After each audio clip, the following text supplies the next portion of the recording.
सुनकर देखो, सुनकर देखो, सुनकर देखो जी। ममता, राहुल, मोदी बोले, लिखे जितेंद्र जी।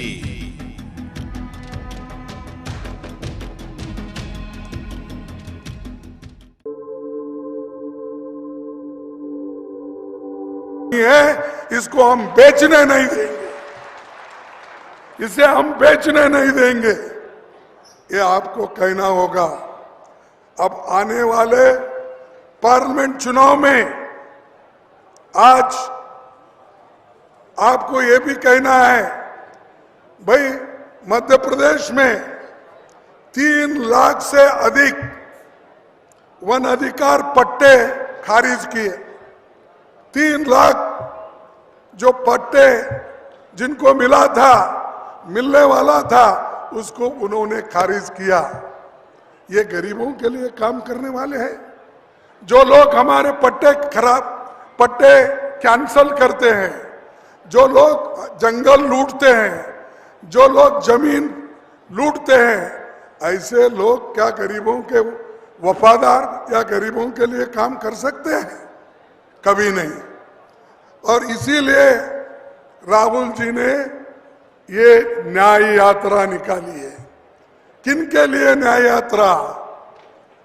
न्याय यात्रा किसानों के लिए, न्याय यात्रा युवाओं के लिए, न्याय यात्रा जो लोगों को नौकरी नहीं है उनको नौकरी दिलाने के लिए, न्याय यात्रा जो इस अपने मध्य प्रदेश ही नहीं सारे देश में आज जो महिलाओं के ऊपर अत्याचार हो रहे हैं, अन्याय हो रहे हैं, कुचले जा रहे हैं, ऐसे उनके खिलाफ ये न्याय यात्रा है।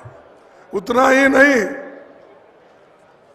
बीजेपी सरकार हमेशा गरीबों के बारे में ज्यादा आजकल बात कर रही है। मैं पूछता हूं मोदी जी को, जब यहां आते हैं आप भी पूछिए, जब शिवराज की सरकार थी, एक शेड्यूल ट्राइब आदिवासी बच्चे के मुंह में पेशाब किया गया, उसको को आपने शिक्षा दी? एक आदिवासी बच्चे के मुंह में इनके जमाने में पेशाब किया गया। बाद में मैं देखा उस बच्चे को, उस व्यक्ति को घर में लाके उसका पैर धो रहे हैं और उसकी पूजा कर रहे हैं। अरे बाबा, उसको पहले खाना दो, ये जो अछूतपन है उसको निकाल दो, जो गरीब है उसको कुचलने का छोड़ दो, बाद में पैर धो। पैर धोने से कोई खुश होता है? उसकी जितनी अपमान करना था आपने अपमान किया, उसको मनुष्य नहीं समझा, आपको आदमी नहीं समझा आपने। और कोई लोग उसके पैर धोने से, वो भी नकली था कि असली था मुझे मालूम नहीं, किसको लाए थे, किसको बिठाए थे, और इन्हों भी बैठे अपना ऐसा टावेल लेके ऐसा ऐसा करते बैठे उसके सामने। ये है शिवराज।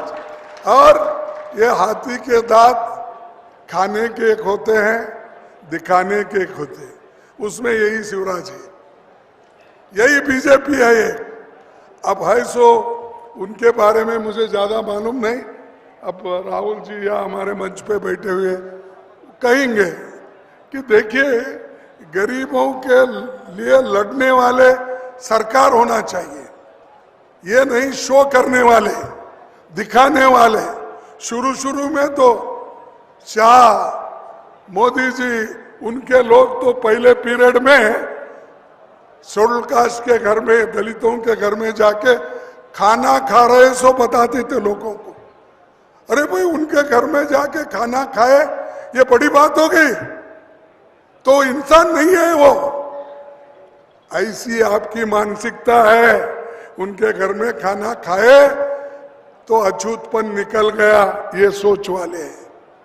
मैं ये कहूंगा कोई कुछ भी कहने दो, जब तक इस देश में ये वर्णाश्रम रहेगा, ये 4 वर्ण रहेंगे, तब तक शेड्यूल कास्ट, शेड्यूल ट्राइब, पिछड़े लोगों का उद्धार नहीं होगा। इनका उद्धार अगर होना है, एक ही काम हमको करना है, जो राहुल जी ने बार बार उठाया, हम भी उठाए, जनगणना करना चाहिए। कौन कितने पानी में है, कितना धन किसके पास है, किसके पास एजुकेशन है, जमीन किसके पास है, ये सब उस जनगणना में मालूम होगा। पिछड़े हुए लोग, उनका भी मालूम होगा, जो अपर कास्ट है उनका भी मालूम होगा, जो सबसे दबे कुचले लोग हैं उनका भी मालूम होगा। तो आज सरकार, केंद्र सरकार क्यों डर रही है, क्यों वो जनगणना करना नहीं चाहती? इसलिए कि उनका पोल खुल जाएगा, और वो पोल खुल गया तो युवा जागृत हो जाएंगे।